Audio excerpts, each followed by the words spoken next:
Kabupaten Indramayu dikenal sebagai lumbung padi Jawa Barat. Antara hamparan sawah yang membentang luas, tersimpan pula potensi besar wakaf yang dapat menjadi pendorong kesejahteraan masyarakat. Sebanyak 2.788 bidang tanah wakaf telah tersebar di 31 kecamatan. Luas tanah wakaf Indramayu mencapai 431,82 hektar. Hal ini menjadi bukti nyata semangat masyarakat Indramayu dalam berwakaf. Berikut adalah peta sebaran tanah wakaf di Indramayu. Terdiri dari 31 kecamatan. Dari data sebaran tanah wakaf, Kecamatan Anjatan menjadi wilayah dengan jumlah wakaf terbanyak, yaitu 490 bidang tanah. Hal ini menandakan kuatnya semangat gotong royong dan kepedulian umat. Sementara itu, Kecamatan Kedokan Bundir tercatat memiliki tanah wakaf terluas mencapai lebih dari 102 hektar.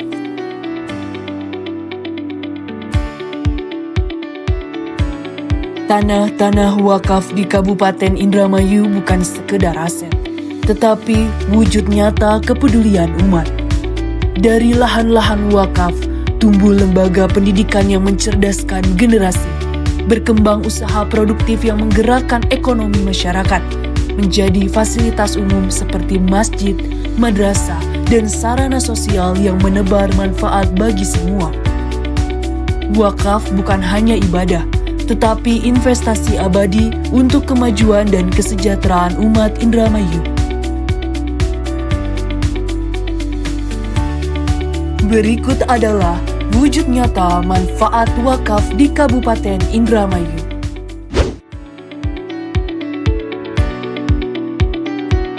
Tanah wakaf Al-Urwatul Wuthqa di Indramayu seluas 2 hektar menjadi bukti nyata wakaf produktif untuk pendidikan. Di atas tanah ini berdiri masjid seluas 625 meter persegi, asrama putri 600 meter persegi, serta asrama putra dan lapangan bola 850 meter persegi. Tanah wakaf ini diperuntukkan untuk pengembangan pesantren dan sekolah Islam terpadu dari TK, SDIT, SMP, hingga MA dengan total 805 santri, termasuk 60 anak yatim sebagai penerima manfaat. Tanah wakaf Al-Urwatul Wuthqa menjadi sumber keberkahan dan pendidikan bagi generasi masa depan. Kami mendirikan pesantren, awal pendiriannya adalah dari tanah wakaf dan total luasnya hampir 20.000 meter atau 2 hektar. Alhamdulillah kami banyak terbantu, bahkan gratis ya. Jadi kami berusaha untuk melegitimasi semua status tanah wakaf ini diwakif kepada nazir. Kami selaku nazir yang menjalankan amanat itu. Di balik keberhasilan pendidikan, ada lahan wakaf yang terus menebar manfaat. Pondok pesantren Al-Urwatul Wuthqa memiliki lahan sawah produktif seluas 13.000 meter persegi yang dikelola secara berkelanjutan. Lahan ini menjadi sumber ekonomi dan kesejahteraan masyarakat sekitar, sekaligus menopang peningkatan mutu pendidikan santri di pesantren. Dan ini adalah tanah produktif yang sampai hari ini kami gunakan sewa, ya disewakan kepada masyarakat, di mana dana sewa akan kami gunakan untuk kepentingan pendidikan yang ada di pesantren. Kebetulan pesantren kami di samping menyelenggarakan pendidikan juga menyelenggarakan sosial, yaitu menerima anak-anak yatim dan duafa. Ya, saya penyewa tanah ini, sawah itu setiap panennya dapat 6 ton. Ya kalau bagus ya 7 itu. Jadi kalau bagus 7, ya kalau nggak bagus itu 6. Kadang ada halangan sih. Acara bahasa kayak sama tikus ya.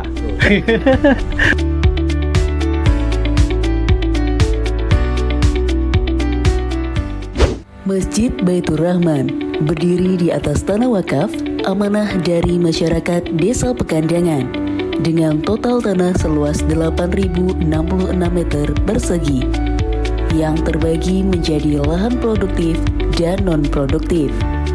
Masjid ini asalnya tanah wakaf dari masyarakat Desa Pekandangan dan insya Allah juga dirasakan manfaatnya juga untuk masyarakat desa Pekandangan, terutama untuk ibadah sholat yang pertama. Kemudian juga kalau sore itu ada santri-santri, santriwati, santri laki-laki maupun perempuan itu belajar mengaji, ya sampai sholat isya. Di masjid yang penuh berkah ini, kajian dan pengajian rutin dilakukan demi menambah ilmu dan meneguhkan iman serta mempererat silaturahmi dan memperluas manfaat. Tanah wakaf pesantren Al-Islah Tajuk yang berlokasi di Sudi Mampir, Balongan, Indramayu menjadi bukti nyata bagaimana amanah wakaf dapat tumbuh menjadi sumber kemaslahatan umat. Awalnya, pesantren ini berdiri di atas tanah wakaf seluas 5.400 meter persegi. Namun, dengan tekad kuat dan kerja keras dalam mengembangkan potensi wakaf, lahan tersebut kini telah berkembang pesat menjadi 77.174 meter persegi, atau hampir setara 8 hektar. Tentunya kami mengucapkan terima kasih kepada semua pihak yang sudah turut serta membantu proses sertifikasi wakaf. Dari mulai teman-teman yang ada di sini dan juga tentunya dari pihak-pihak yang lain, dari KUA, dari Kemenak, BPN dan seterusnya. Alhamdulillahirrahmanirrahim, Indramayu terpilih menjadi kota wakaf. Semoga anugerah ini membawa dampak bagi masyarakat dan kesejahteraan umat. Indramayu kota wakaf, wakaf bergerak menuju Indramayu Raya.